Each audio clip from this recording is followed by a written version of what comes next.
Good afternoon. Thank you for coming to our Lunch and Learn today. It's going to be on healthy eating and weight loss. I would like to introduce to you our speaker, Ms. Marnie Deacle. She is the Cooperative Extension Agent for Emanuel and Candler County. She's going to talk for about 45 minutes, and during that time, there in your little packet that you got, there are 2 surveys. If you will fill those surveys out, they're on the colored paper, the pink and the yellow, and leave those with us at the end. And if you have questions at the end, she'll stick around for a little while. You can come and ask her. Please be courteous to our guest. Don't talk to your neighbor during our presentation. And if you have not done so already, please turn your cell phones off. Thank you, and please help me welcome Marnie.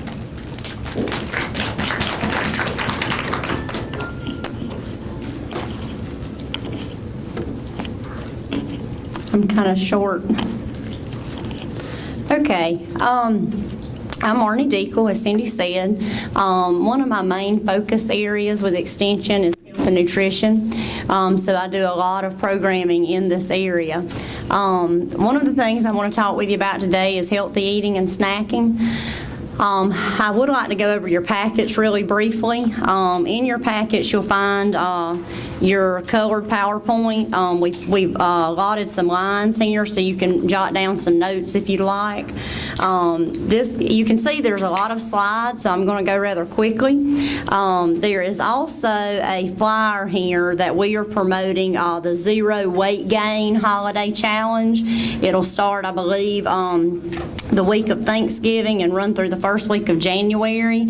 On my sign-in sheet when you first came in, I actually asked for your email address, and my plans are to add your emails to this initiative here. Basically, you'll receive an email once a week from me, and it'll give you weekly tips on how to keep from gaining weight over the holidays. So if for some reason you do not want to receive this to your email, I'd like for you to let me know, and let's mark it on the sign-in sheet before you leave, because I do plan to just add your emails to my database. Also, there's a handout here on eating healthy on a budget. You will see this came from the healthfinder.gov. This is a new initiative that they've put in place. They've got a lot of great material on that website. And then, of course, you see the pink and the yellow surveys. One is for the technical college, and then the yellow one is for myself. And how many of you have even got an idea of the My Plate? Has anybody seen any handouts on the My Plate yet? Okay, I just went ahead and I put that in there for you guys to kind of refer to that as you needed. Again, I'm going to kind of go through this stuff relatively quickly because honestly what I'm going to share with most of you, most of what I'm going to share today, you are already aware of. This is kind of like a refresher course, and I'm going to remind you of some of these healthy habits that we need to have. The reason I left it on this slide is because this is probably the most interesting slide. This is actually taken from the CDC website, and I just want you to kind of get an idea of where we are, not just in the United States, but in Georgia as far as the obesity epidemic. Okay, it affects all of us. It's not just adults anymore. I'm going to show you a slide in a moment. The percentages for young children is staggering, and I'm going to actually go to the first of the PowerPoint, but I like to leave this up as people come in to get an idea of the what I call the red and the burgundy, and just how high these obesity rates have gotten. Some of the objectives we're going to hit today very quickly. We're going to go over the maps. I'm going to talk to you a little bit about the current obesity status. We're going to talk briefly about the USDA My Plate, and we're going to learn how to save time and money as far as healthier food choices, and basically planning your meals and snacks throughout the week and how to get the most bang for your buck. So I feel like that's the most useful information that you can take for us, so that's why I'm going to try to go through rather quickly on these first few slides. Why is what we eat such an issue? It's been an issue for a while, but it didn't get any better. It's getting worse. It's a major concern in the United States. You can see in bold that 63% of Americans is overweight. That is an astounding percentage, 63%. As far as the increase in weight, you ask, but what does that lead to? Well, it leads to a lot of bad stuff. And most of us in here can probably attest to something. Somebody in our family, friends of ours, my mother, she's overweight. She suffers from high cholesterol. She suffers from diabetes. So that there's a number of chronic disease that can be contributed to unhealthy weight. And you can see, of course, heart disease, cancer and arthritis or others. This is always the slide that I read and I read and I read, and I just think, gosh, these numbers just can't be right. These numbers are just too high. But unfortunately, I taught elementary school for about 5 years, and I taught kindergarten. And it amazed me in the time frame that I was there, the number of children that would come to me with diabetes, and the children that were overweight and their eating habits and what was considered acceptable eating habits. Guys, it starts very young. You know as well as I do that it's a lot easier to start something new than to try to undo something you've learned. And if you've learned how to eat unhealthy over time, it's an adjustment to try to correct that. But we see that 43% of our third graders are overweight or obese.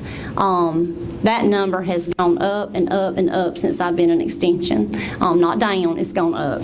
33% of middle school, 26% of high school, and the 63% of adults. You see the annual cost that of obesity on health care is $2.1 billion, and this is another statistic that is staggering yet true because I've witnessed it. The 1 in 3 children born after 2000 will develop diabetes. That's a high number.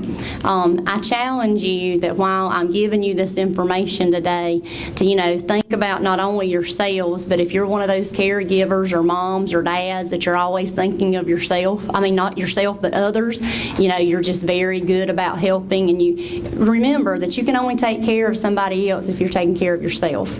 And so you've got to be here and you've got to be functionable to be able to help your kids or your grandkids.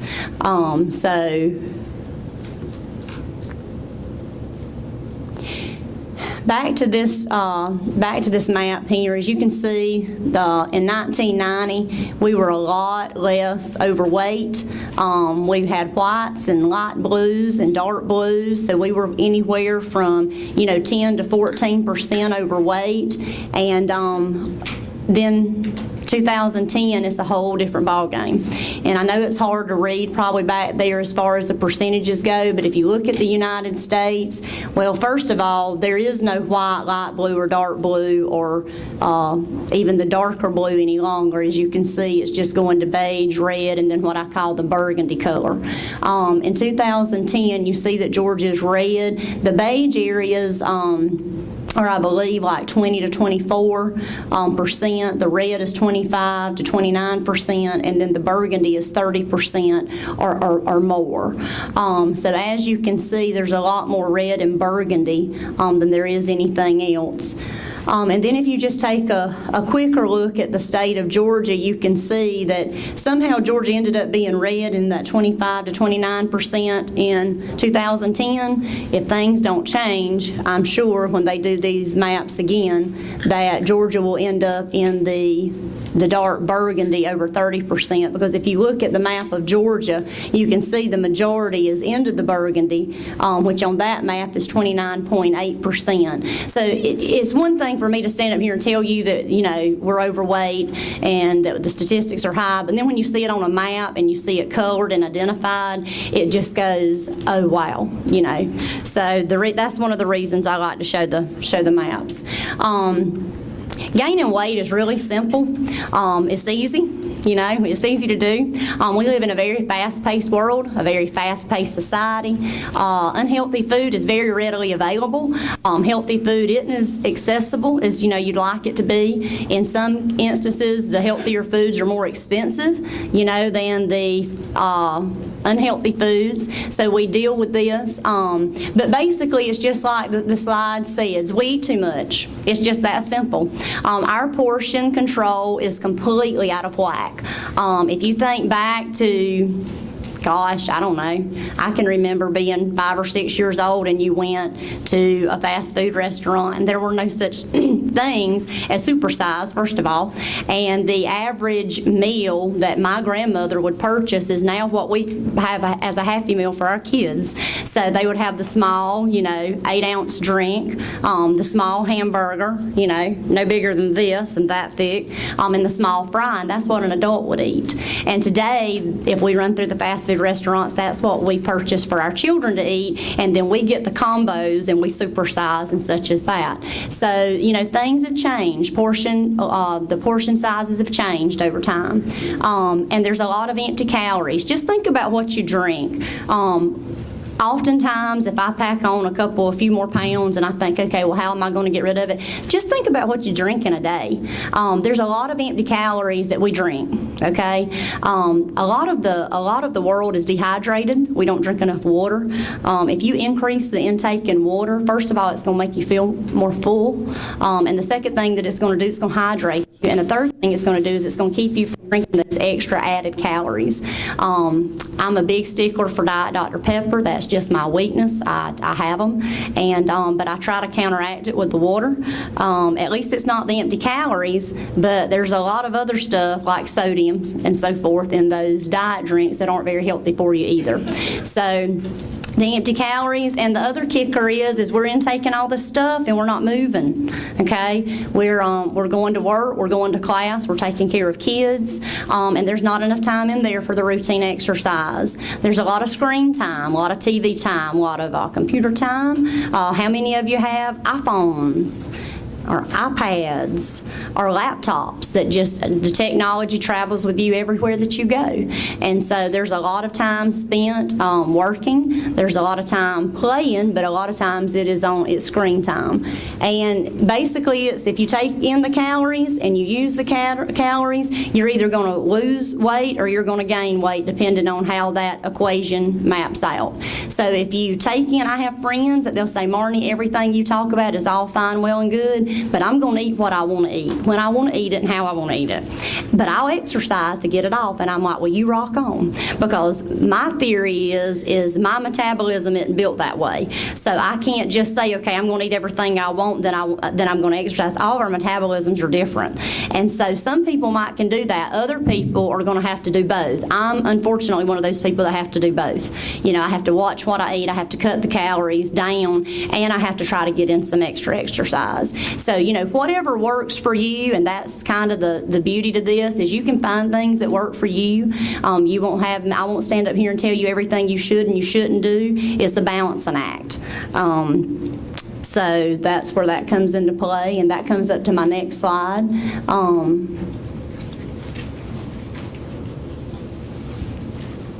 Okay, so what can we do to stop it? I'm sure that some of you have had this, over half of the people in America are on diets, by the way. That's in one of my slides on up. But I mean, even though we say we're on diets, it doesn't keep us from slowing down eating sometimes. So, but the ways that we can stop this, they're very simple. And I want you to pay real close attention to the slide, because this is one of those slides that when you walk out of here, you may not get everything. You're not going to get everything. That's okay. But I want you to at least take away one or two things when you walk out of that door today and you say, you know what, I can do that. I can do that. And for me, I am not going to be able to give up Diet Dr. Pepper. I'm just not. I don't want to, and I'm not going to. But for you, that may be easy. That may be an easy concept. It may be easy for you to increase your vegetable intake. So just find something that would work for you and go, you know what, if nothing else, I can at least try that. The portion control, that is just such a big deal. I challenge you that when you go out to eat, use discretion with buffets, because buffets in South Georgia especially, we tend to want to get the most bang for our buck. So do try to avoid buffets as much as possible, but if you do, don't try to eat your money's worth. Just eat until you're full and be able to identify when you're full. Make sure that when you pack that plate, that you pack with vegetables and fruits, and it's not just the fried, meat and the carbs and so forth. You want to get a balance of what you're eating. Try to eat fewer calories. You say, well, how in the world do we do that? Well, one of my tricks, or I guess one of the ways that we kind of cheat at my house, we just try really, really hard to either grill meat, bake, boil. I'm not a big fan of boiling meat, but I like to bake it in the oven. We like to grill. We just try to avoid frying foods at home, period. I'm not saying we never, because never's a bad word, but we just try to avoid it. If we cook fish, we're a big fish family. My husband loves to catch fish, and we'll grill them. If you can try to just get the meat, when you say fewer calories, if you'll just try to cut some of that excess fat, whether it's frying, whether it's cutting the fat off of, the chicken or so forth before you, prepare it, this will help considerably. Reading your food labels, marketing is very tricky, and they will sometimes pretend to be giving you stuff that is good for you that in reality isn't. I encourage you, and this is a whole different program, but I encourage you to pay attention to the nutrition labels. Make sure of the serving sizes, because a lot of times we grab things up and we say, oh, this only has 120 calories. This isn't bad. And then the serving sizes may be 4 serving sizes. So that means within that package you're getting 4 serving sizes. So you have to multiply the 120 calories times 4.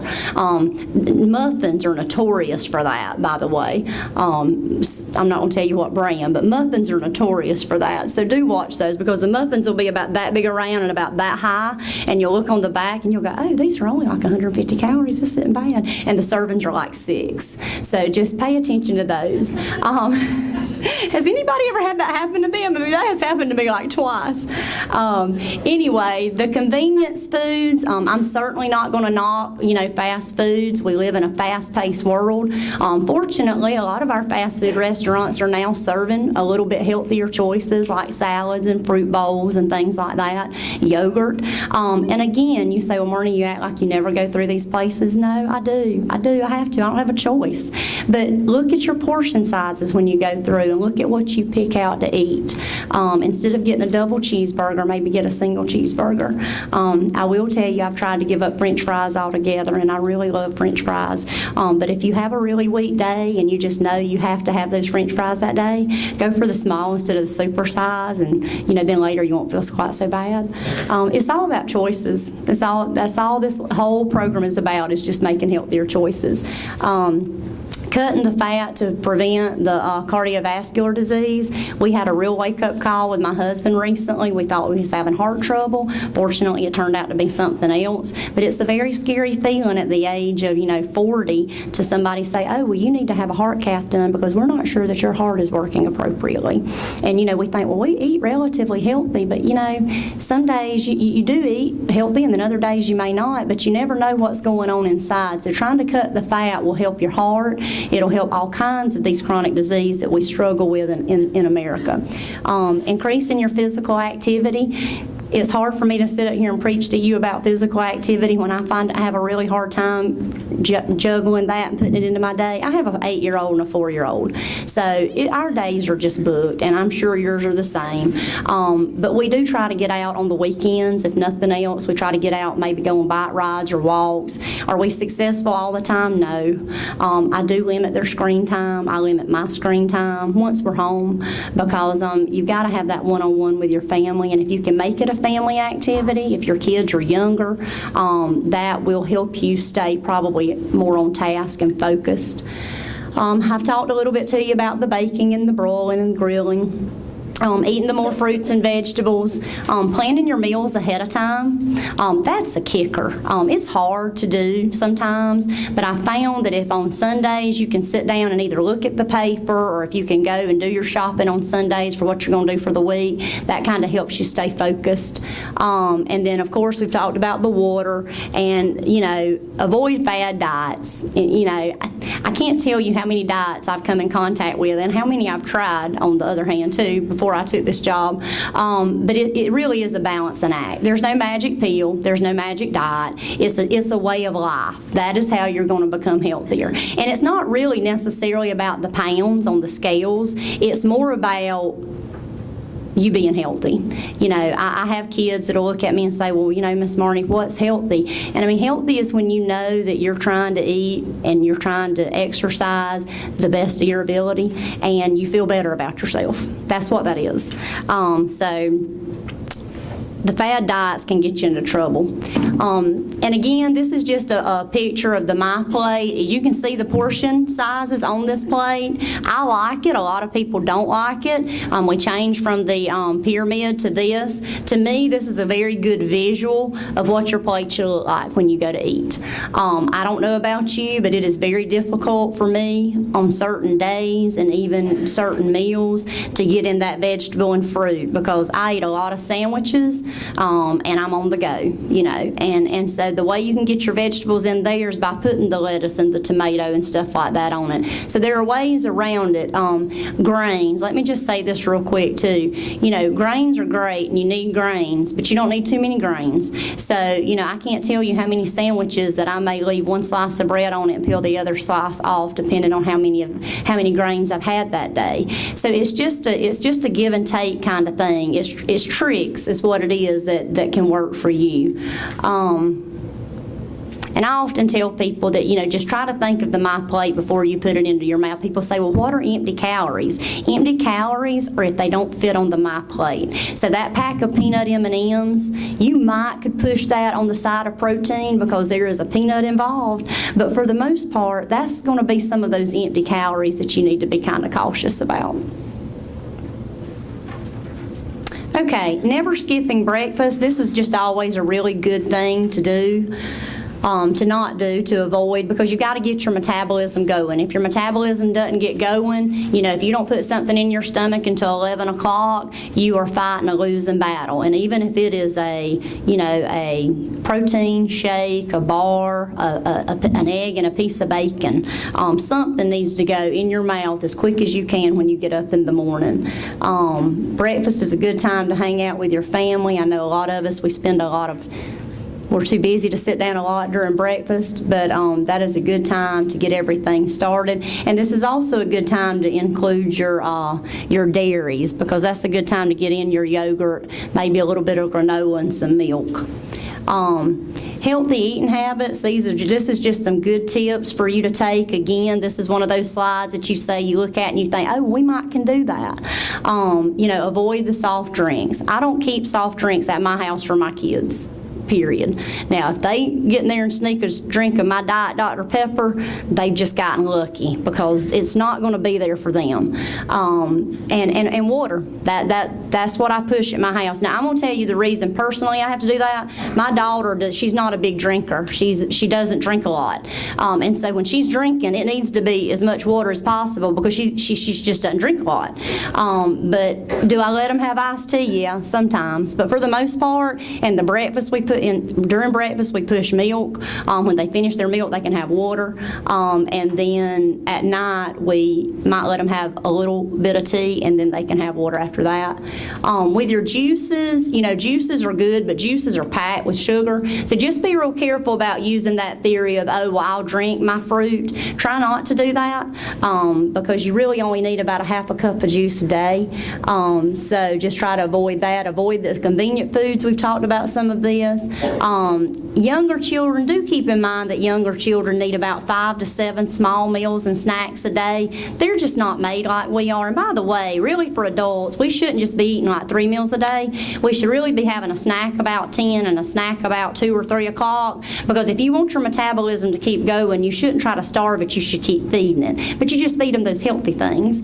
Kids are no different. The more they eat, the healthier they're going to be, as long as they're eating the right snacks. That's the key. Please, please, please, I can't say this enough about the Clean Plate Club. How many of you are familiar with this? How many? Yeah, it's all, yeah. Okay, so I was raised at You Clean Your Plate by George. If you put it out there, we are not going to waste food. There are people starving and you're going to eat it. That we have really, really tried to push and educate people on. We certainly respect the fact that there are people without things to eat, but some of this theory of clean your plate has contributed, not to all of it, but to some of the obesity and the overweight. So please just kind of let that go. Find more creative ways to eat and encourage eating without the cleaning my plate. Okay, this is another one of those slides that I just want you to pick out maybe one or two things that you think you can do. Eating together, I just can't. I could spend a whole class, a whole program, a good 45 minutes on just all the different things that eating together as a family can encourage and can help. It can help a lot of things. It can help your time together. We don't have enough time to sit down with our families as it is these days. And if you are actually preparing some sort of meal and sitting down together, you're not only having time to talk with them and know what's going on in their lives, but you're showing them a healthy way to eat, and you're showing them healthy things to prepare, and they'll remember that. Try to avoid eating away, from the table, which means like in front of the TV or the computer, because when you're focusing on one thing, like a computer screen, you're not paying attention to what you're putting in your mouth. So if you go sit a big bag of Doritos down by the computer and you have that Diet Coke, you're going to eat a lot more of those Doritos than you think you are, because it's just a habit. We've talked about limiting the calories, planning the snacks and the water. I'm going to have to get faster because I don't have a lot of time left, because this is the meat of what I want to talk to you about. We're just going to go through real quickly about making a food budget, planning meals and snacks for the week, making a shopping list, and then reviewing that shopping list. How many of you have a food budget? Have you made one, or is it just kind of in your head? Okay, so I have a few hands that have, okay. So how many of you actually try to plan meals and snacks for the week? Raise your hand. Okay. All right, that's pretty good. All right. How many of you always shop with a shopping list? Why do you do that? And see, now I want to walk away from my mic and I can't. Okay, so why do you always shop with a shopping list? So I don't go over my budget. Okay, so you don't go over your budget. Why else? I'll forget. That's exactly why I have to have one. I'll forget it, and I've got it written down. Why else? So you don't buy unnecessary items. So you don't buy unnecessary items, especially this time of year. You go into some of these grocery stores and they have this awesome display of candy. Like I just love Hershey's, and it can be Reese's. I don't care what it is. I just love Hershey's. And they've got all this awesome stuff. And if it's not on your list, if you have that list, that helps you kind of stay a little focused. Of course, having a food budget is one of the number one things that we need to try to do. But making the shopping list and reviewing the shopping list, it just keeps you on task. It helps you save money, and it helps you not buy unnecessary products that you're going to take home and eat. Okay, so making a food budget. Here you go. If you've never made a food budget and you want to know how to do it, I'm going to run through this with you real quick, and then if you have questions later, my email is on the end of this PowerPoint slide. You can email me, and I have all kinds of great things I can email you. But basically, what does it cost? You need to decide how much you have to spend and how often you're going to shop. Like I typically try to go like once a week. I used to try to go once a month. That didn't work out so good for us. So you got to figure out when you're going to do that. You got to budget for your food, and then you also got to budget for those non-food items. Like I had to go to Walmart last night and spend a small fortune on just deodorant and toothpaste and tissue and stuff like that doesn't have anything to do with what you eat. And then compare the eating out versus the cooking. We have friends that say, but Marnie, you don't understand. We don't cook, and we don't, I don't do that. We eat out because we find all of those great restaurants to where they have deals going throughout the week, and we save money. And I say, if you can do that and you can eat healthy, go for it. But the problem with a lot of that is I know that there's a couple of places in Metter that they'll have like a 99-cent kids night. And this particular place actually serves vegetables and fruits and everything like that. So that's okay. That's okay. But then there's some other places that do some buy one, get one free kind of thing. And it's really, really hard at some places to find foods that work and fit into the My Plate. So just take that into consideration. But for the most part, for a family of 4, I believe this is like on a week map, but like for 4 people, about $135, you can cook for 4 people for a week, okay? You can. What grocery store? Yeah, well, I'm not sure which grocery store, but and let me tell you the way they've done it, though. I'm going to tell you the way that they've probably done it, because it's the way that we've got to do it a lot of times. You've got to pick out the flyers, you've got to pick out the sales papers from those grocery stores, and you've got... There's a lot of stuff I won't buy unless it's on sale, and that costs more than $135. Well, and it may now. I mean, I'm not going to say it's going to be necessarily on target, but let me tell you one of the tricks that we've used a couple of times. And I can't tell you that number is like perfect, but it's close. It's a lot better than what it is if you take those 4 people out to eat 7 days a week. But what we have been trying to do, and what's been relatively successful in some of the food demos that we've done, is you go to the grocery store, you find what's on sale, you find what meats are on sale, and you buy those meats and you prepare those meats. Well, you don't buy 7 different meats for 7 different days, okay? You buy maybe 3 meats and a little more of it, whatever's the most cost effective. You prepare those meats, and like for example, now this isn't an example of a real inexpensive meat unless it's on sale, but like a pork tenderloin, for example. Bi-Lo will run those on sale every once in a while, buy one, get one free, okay? You can take those pork tenderloins and you can put them on the grill for one night and you can grill them and you can eat off of it, okay? Most of them are really large, so you're going to have plenty left over.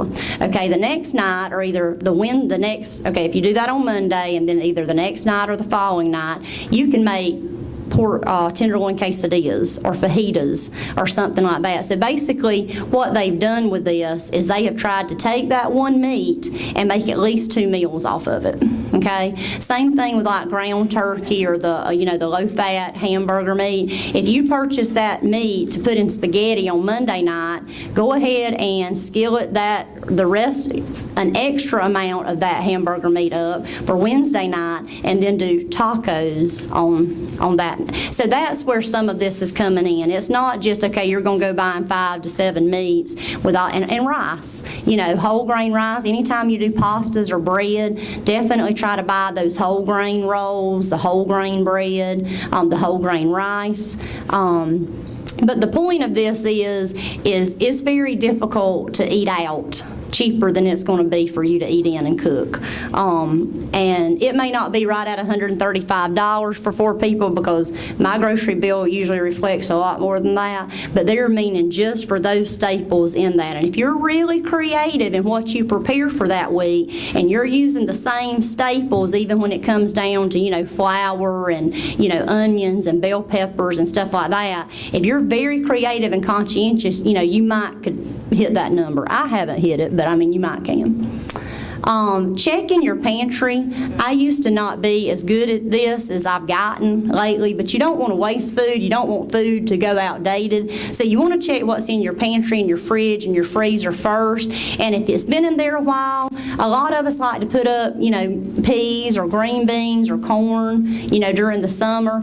And those are things you want to try to plan your meals around. If you have things in the freezer and all you've got to do, if you've got a vegetable in the freezer and all you've got to do is make that meat, try to use what's in your freezer so you're not overbuying or wasting food. And we talked a little bit about checking the store flyers. I went and ate with a friend of mine last week, and she said that on Sundays it is just a ritual for her to get the Sunday paper and to sit down with the coupons, only the things, that she uses, because there's no sense in you clipping things if you don't use them. But there are some grocery stores that will honor, if someone else has a cheaper price, a lot of times they'll honor that coupon. Some stores will double coupons. If you don't have an organizer, and I'm jumping ahead, I know, but if you don't have a coupon organizer, you can get those at the dollar store for $1. Categorize them however fits your lifestyle. You may want to categorize it by meats, vegetables, fruits,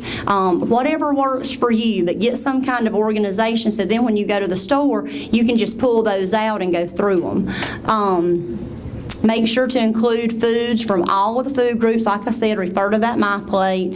And don't forget to check on the family schedule. This is where I kind of fall down sometimes. My daughter has dance once a week. My son has soccer twice a week. And so those are the nights that the night before, I try real hard to put things in the crock pot. I don't always get it in there, but I really do try.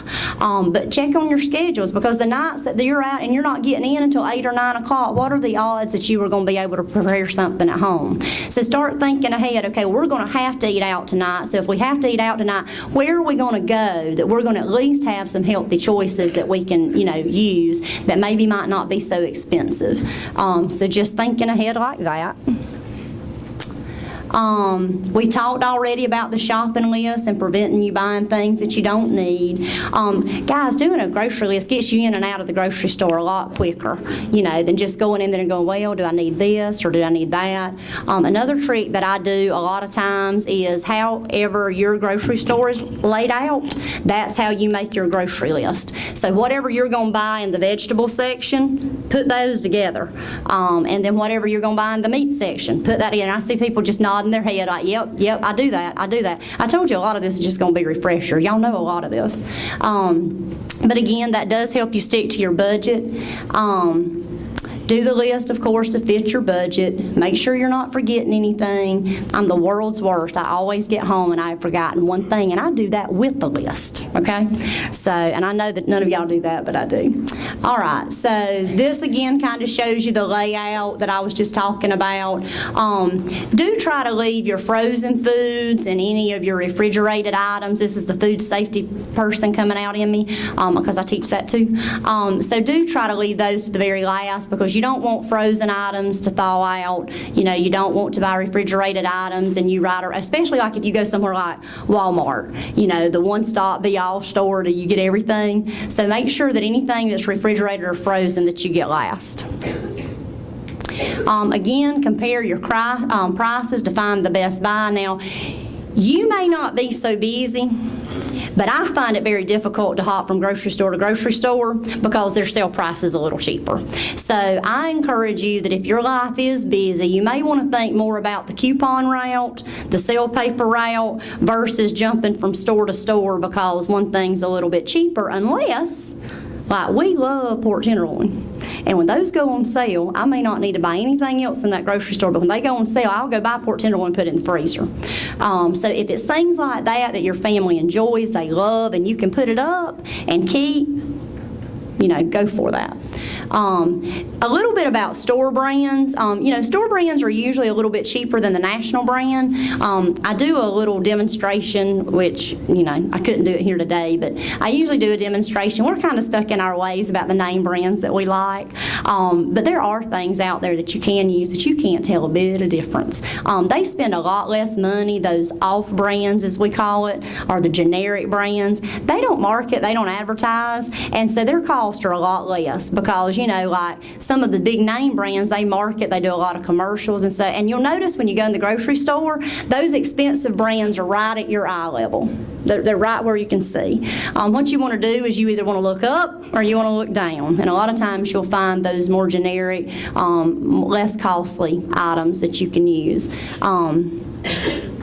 Even a coupon may not make the national brand cheaper, so do pay attention to that. Sometimes you even have to look at the unit price, and you have to calculate, and you say, I so do not have time for that. Well, you may not, because sometimes I don't either. But just understand that just because you have a 50-cent coupon, if you could still eat the generic and you like the generic milk, for example, let's just say milk, even if you have that 50 cent off a pet, it still may be cheaper for you to buy the generic. So just pay attention to that. Having a coupon doesn't always mean it's going to be cheaper. Okay, we've talked about the coupon organizer. We've actually talked about all this. Do be aware of expiration dates. There is nothing that makes me crazier than to get home and to have bought, like, sour cream is the worst thing. You buy the sour cream, you get it home, and it'll take us a long time to finish that sour cream. And I get home and the outdate's like in 2 days.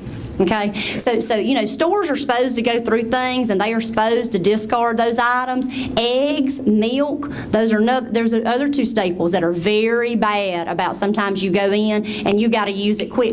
So do pay attention to your expiration dates because again, the food safety side of me, when those expiration dates come, for safety reasons, you are supposed to discard those. Okay, here's your some shopping tips. Shop when you're not tired or hungry, because if you shop when you're hungry, what you gonna do? You're gonna pick a bunch of junk. And it's not gonna be healthy. It is not gonna be on my plate. You hear me? Because it is gonna be that stuff that you can unwrap and you can pop in your mouth immediately. Don't forget your shopping list. Stick with it. Remember your coupons. Shop alone if at all possible. And this is going out to the people with young kids. It is so much easier and therapeutic almost to go shopping without kids. And you get a lot more done, and I think you do it cheaper and with less headache. So do try to do that if that is at all possible. Just looking for the less costly items. I've talked about that. Try to never shop at a convenience store, because you really get taken to the cleaners if you have to go buy a jug of milk there. We live out in the boondocks, and so if I forget something at the grocery store, and typically it's milk, I'm telling you, my list doesn't even keep me straight. And it's milk, and we have a convenience store, and I pay double for that meal. But you young's got to have milk to eat cereal, so I pay the double and I rock along. But do try not to do that. Watch for mistakes on those receipts, guys. I just can't reiterate that enough, and I'm probably as guilty as anybody. But if you get your bill and you go, man, I just didn't realize I had that much, it's always good to just go over it anyway, because in the world of scanning, sometimes they accidentally scan things more than once, and they do not mean to, but then you've paid for something twice, okay? So do check that. Check your bags. I got home the other day and didn't have something that I spent $5 for, and normally I wouldn't have even noticed, but it was special circumstances. So do pay attention. Make sure you get your correct change back, and of course handle and store food properly to prevent waste. This is just some meal prepping tips. If you're one of those that you like to cook ahead of time, I have a friend that, and I don't do it, and I wish I were more disciplined to do it, but she is really, really good at cooking meat ahead of time and then freezing it, and then she just thaws it out real quick, and it just, like hamburger meat, she will cook it and she will freeze it. I've got a lady look at me going, what? She will cook that meat and she will freeze it and she will pull it out and make, now I like my meat to be fresh, but the other thing that she'll do sometimes is she'll just cook it and she'll just put it in the refrigerator, and in a couple of nights she'll use it then. It's already prepared, it's ready to go, but it's just it saves time. And this is just washing and cutting your vegetables, because that takes prep time. So if you can do that ahead of time on Sunday night and just go to the refrigerator in those Ziploc bags and pull out those onions and carrots and they're ready to put in that soup, that's a lot easier than sitting down Monday night and trying to do that. And I'm just going to let you read through these because I'm actually running out of time. But having things on hand, just let me say this, like the no-cook meals, like salads and sandwiches, find something that your family enjoys eating that they like. We are a big Mexican dish kind of family. Quesadillas aren't really that unhealthy. If you get the chicken and you grill it and you get the whole wheat tortillas and, you get the 2% cheese, that really isn't that bad. I mean, you're hitting a lot of your food groups on my plate, and it's not a real high-calorie meal. Those are the kind of things you just want to kind of keep handy, but salads and sandwiches, anything quick like that, and nuts, that's always a good snack to keep by. And this is just my contact information. It's on your slides. I'll be happy to answer any questions that you may have. I did go through all this stuff kind of quickly, but it's really just a refresher course. Like I said, you know this stuff. We all know it. It's just sometimes we need a little nudge to remember. If you will, just make sure you fill out those surveys for me, and you can, where do you want them to put them, Cindy? I will bring them and put them on this back table when you leave. And if anybody has any questions, I can answer them now, or if you'd like to come up after the program, I'll try to answer them as best I can. Thank you so much for coming. I hope this helped. Thank you. I hope y'all are able to take something home with you that you can use. If you would like another sandwich, say. And just remember, if you do not want me to send the holiday tips to you on how not to gain weight, please just, get a pencil on that sign-in sheet, leaving, and just put down there, maybe put an asterisk by your name so I know not to bother you with that email. So if we sign that, then we're up there. Yeah, if you signed your email and you put it on my list, you will be receiving an email from me on staying healthy for the holidays. Unless you put a little star by it, and then that's going to tell me not to send it to you.